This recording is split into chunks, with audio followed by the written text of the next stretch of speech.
Hello everyone, I'm Tawseek Haider. Welcome to IRC's podcast. Today we are going to talk about something very close to IRC, which is climate change, disasters resilience, disaster mitigation, and how to prepare our coming generations for the challenges ahead when it comes to climate change, environmental degradation, and disaster resilience and management. Now, as you all know, and most of you must be knowing, that in December, COP28 is happening in the UAE, United Arab Emirates. Team Pakistan is preparing for that. But how far and how enriching and how interesting these preparations are going. So today we will have a look at what needs to be done when it comes to Team Pakistan's preparations and what are the challenges to prepare for COP28 in the UAE for Pakistan. As always, I'm being joined by Shabnam Baloch, who is the Country Director of International Rescue Committee, IRC. Welcome. Hello, Shabnam. Good morning. Well, this is morning here in Islamabad while we are recording. I'm not sure what is the time and in your time zone when you're watching us, but good morning. Thank you so much. Good morning. Happy to be here. And we are also joined, I and Shabnam have been joined by Bilal Anwar Sahib, who is the CEO of NDRMF, National Disaster Risk Management Fund. He has been on our show before as well. Good morning. Assalamu alaikum. Welcome, Bilal Sahib. Good morning. Assalamu alaikum. Always pleasure to be back here. As I said, Team Pakistan is preparing, and you happen to be one of the core team members when we go to the UAE in December and plead our case Pakistan. But before we talk about case Pakistan and Team Pakistan and what is our vision, what are our goals at COP28, Shabnam, you and Bilal will enrich us on that. But Bilal, first of all, I would like to ask you, what is the historical background of COP? What is COP? Why is it done? And is there any benefit to the humanity of all this COP activity which we hear in the news all the time? Yeah, so the COPs are Conference of the Parties. That's what it stands for, COP. This is the 28th in the series. Every year, by the end of the year, COP happens. And this is a kind of a global gathering of all the international players, the policymakers, and the civil society, and a number of other activists, people who have very genuine and real interest into the climate change issue to deal with it, and they come up and get together. So the supreme function or the basic function of the COPs is international climate policy making, and all the government officials from all the countries, which are called the parties in the COP terminology, they come together and they take a number of decisions. Any COP actually come up with a very long list of decisions, and those decisions pertains to the new commitments. They take stock of how the implementation is going on the previous decisions, and they discuss some very pertinent critical questions like climate financing, ambition level, how to scale it up, the global stock taking, which is a very important agenda item for this particular COP, and a number of other decisions which these COPs take. So it's a supreme international global decision making, policy making body for all the humanity. What happens if the commitments are not are complied? So is there any answerability in the next COP to a country or an organization? There are elements of accountability which are built into the decision making and the decision which are taken. If you are asking that if there is any kind of a punitive action against the parties who are not actually living up to their commitments, I'm afraid not. None of the international systems actually have those kind of punitive actions. Even some of the issues, like for example, when we're talking about the nuclear and atomic issues as well, even there it's not a very hard built actions. So this is a soft power which is built into it, and there is a recognition which is there by all the parties, all the countries, that the kind of commitments and the promises they make, and they try to live up to those commitments and the promises. Some of the parties who have not been able to live up to their commitments, I mean, they have some very genuine, like Pakistan, they have some very genuine kind of issues as well. For example, access to finance, access to technology, not having the kind of capacity. And then there's a whole important issue which is going to be very heavily debated in this particular COP. This is related to the climate justice, that what is the responsibility of each party, who has created this mess, if you allow me to say, and then the bigger share of the responsibility lies to which set of the parties. So this is all debated, this is all discussed, and then decisions, unanimous decisions are taken, where every party actually leaves, every country leaves with some kind of a commitment, and they come back and they do report on those commitments. So there are instruments which actually go quite deep into it, that what kind of actions the parties are taking, and then a reporting do happen on these issues back into the COP process. Shabnam, what are the goals and objectives of, in your opinion, of Case Pakistan in COP28? I think COP presents a unique opportunity. It's a great opportunity to present your case because all the relevant parties are there, whether it is government, primarily government of course, but then the private sector, the donor agencies, the donor governments as well, and the civil society. So everybody is around. You need to present your case. And Pakistan is in a unique position. Pakistan is among the top 10 countries when it comes to climate risk index. We are on number 8. When it comes to DRR risk index, that is disaster risk reduction, we are again among the top countries. When it comes to the percentage of population, we make 3% of global population. So this whole population is on risk of the climate change. So it's a very vulnerable... It is very vulnerable. Our social vulnerabilities are already high because there are some underlying factors as well, which is like poverty, and we are low in human development. So these the climate change is a threat multiplier. So if you already have these social vulnerabilities, with the climate change, your threats are multiplying. On top of it, Pakistan has 7,000 glaciers. 7,000, nowhere on earth is Pakistan. So these glaciers are melting on a faster pace. And if that happens, it is not only the loss of Pakistan, it is the global loss. The world will lose the fresh water reserves. Another thing which I would like to highlight, the global temperature, the average rise in global temperature is 1.1 degrees centigrade, while in Pakistan, it is 1.68, which means we're outpassing the global average. So these are some of the unique characteristics which make us in a position to present our case very strongly, and we should not miss this opportunity. What should be, Bilal Saab, and maybe this question goes to Shabnam as well, what would be your $1 million advice to the government of Pakistan?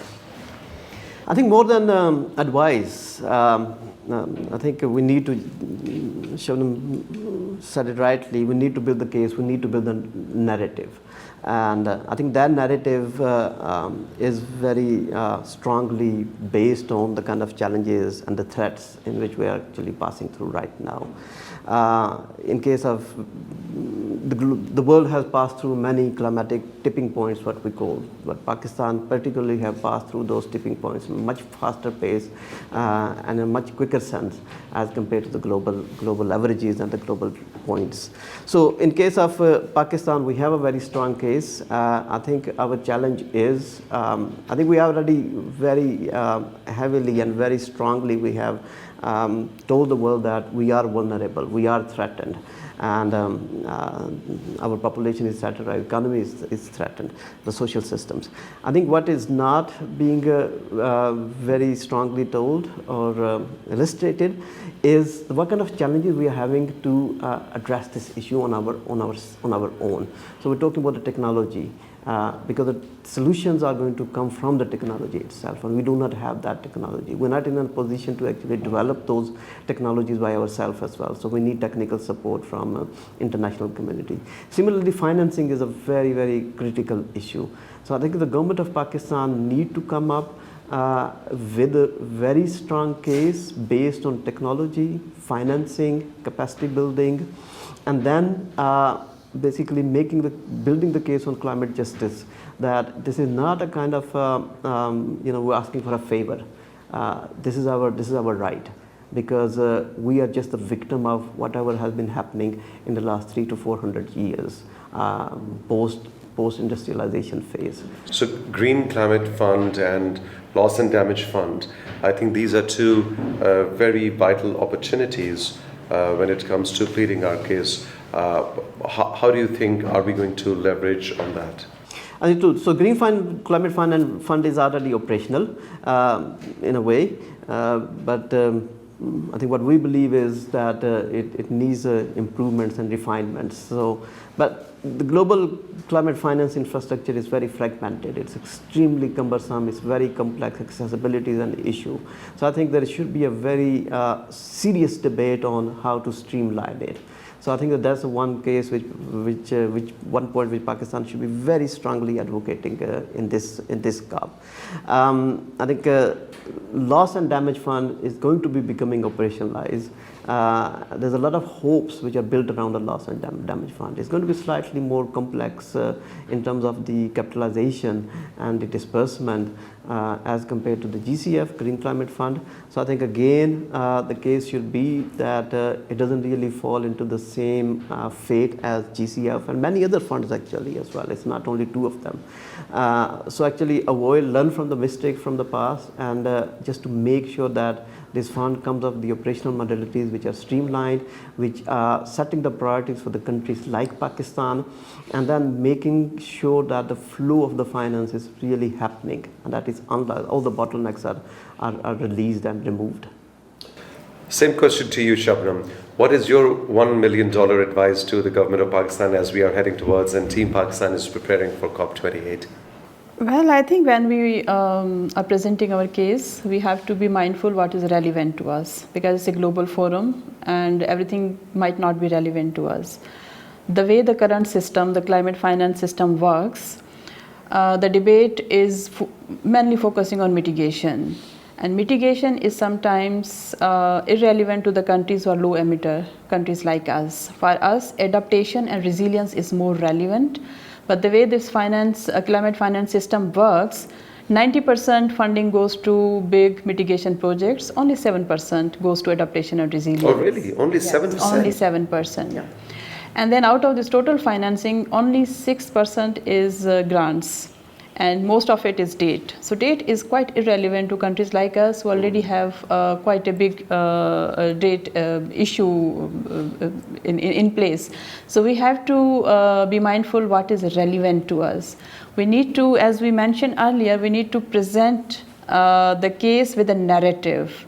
The narrative which is focusing on the risk assessment, because if you have the right risk assessment, then you are talking about the climate justice and the climate financing addressing these risks. Organizations like us, International Rescue Committee, we are the face of clients as well. For example, at the moment in Pakistan, 20.6 million people are in the humanitarian needs. So with the climate change, which is a threat multiplier, the humanitarian needs will increase. So we are talking on behalf of these communities as well, and we are also advocating on this global forum to all global players as well to expand their partnership. They should not only rely on the government. Government is a key partner, there's no doubt in it, but they need to expand this partnership. They need to partner with the civil society, with NGOs, with private sector, with the communities who are at the forefront of whatever is happening. So I think these are the points which makes our case stronger. And this time particularly, one of the key theme is make COP more inclusive. What does that mean? We need to understand that. And whatever the actions we are going to take, they should be benefiting, all segments of the society. It is women, it is displaced population, it is minorities, the people who are extremely poor. So we need to be mindful about that as well. Tell us, Bilal Sab, tell us about the Paris Agreement commitments of Pakistan. What is the progress on that? We made some very ambitious commitments, I must say that, in our... Not realistic? They are not unrealistic, but in a specific context of Pakistan, given our kind of economic situation is going on right now, or the kind of disaster which you are facing, I think those are really ambitious commitments which we made. But those commitments are made conditional to access to the financing, and we haven't been extremely successful in terms of mobilizing the finance for those commitments. So I must say that the progress so far is pretty low side, whether we're talking about mitigation, transition to the energy, which is 50%. Our total energy need to be have to be on renewables by 2030. This is very ambitious target. Similarly, on adaptation side and resilience building side as well, we haven't been able to make much progress. I think one of the key reasons for this is we have not been able to mobilize the finance, not able to reach to the right kind of institutions, and then attract them to come to Pakistan and help us out. The other bit is kind of institutional coordination, institutional mechanisms which need to be strengthened in the country as well. Some movement, some progress is being seen right now. And I think we still have a little bit of time, but I think there should be a kind of evaluation and a revalidation of the progress which we are making, and this is going to happen in the COP as well, under the stock-taking process as well. Shabnam, what is the global level contribution of IRC towards COP28 happening in the UAE? Well, we are advocating for a 4-point agenda. That is, as I mentioned earlier, climate change is a threat multiplier. So we need to contribute more for the countries who are in the triple nexus of climate, conflict, and poverty. So the countries who are affected by climate, conflict, and poverty, they are the countries who need more climate financing. So we are trying to build that case with the data, because we are working in these countries. We are also advocating for a more inclusive climate agenda, which also talks about expanding the partnerships beyond the government. We are also advocating about the accessibility of climate finance funding and how we determine the per capita contribution for the communities who are most affected by the climate change and the communities who are least affected by the climate change. It cannot be the same. It has to be different. So the major percentage should go to the communities who are most affected, and their countries are emitting less. So this is what we are advocating for, and we are contributing in the climate agenda for the COP28 at the moment as well. Bilal Sab, what is NDRMF's agenda at COP28? What is your institutional goal towards that? Well, COPs are very unique opportunities. It hardly happens anywhere else that so many relevant people and very high level people over a period of 2 weeks, they are under one roof, almost 24 hours. So based on this, we see that for NDRMF, we're actually taking a slightly kind of a bigger role this time. We are engaging with the civil society here in Pakistan, actually engaging in kind of building the narrative for Pakistan. So it's not that only our goal is only during the COP, but actually pre-COP as well. So in this regard, we are very actively discussing with IRC and many others how we can build up this kind of a common goal, common agenda, common narrative. So this is going to be a set of activities which are going to be happening from now onwards until the COP. During the COP, what we are saying is the partnership building is going to be a big goal for NDRMF. We are the prime and the only federal government fund working for disaster risk reduction, disaster risk financing, climate action, and a number of other areas as well. We want to seize the opportunity for meeting and diversifying our donor base as well, and meeting with the new donors, and basically presenting our case and why the fund like NDRMF is important for Pakistan, and how they can help us. The thirdly is the global corporate sector.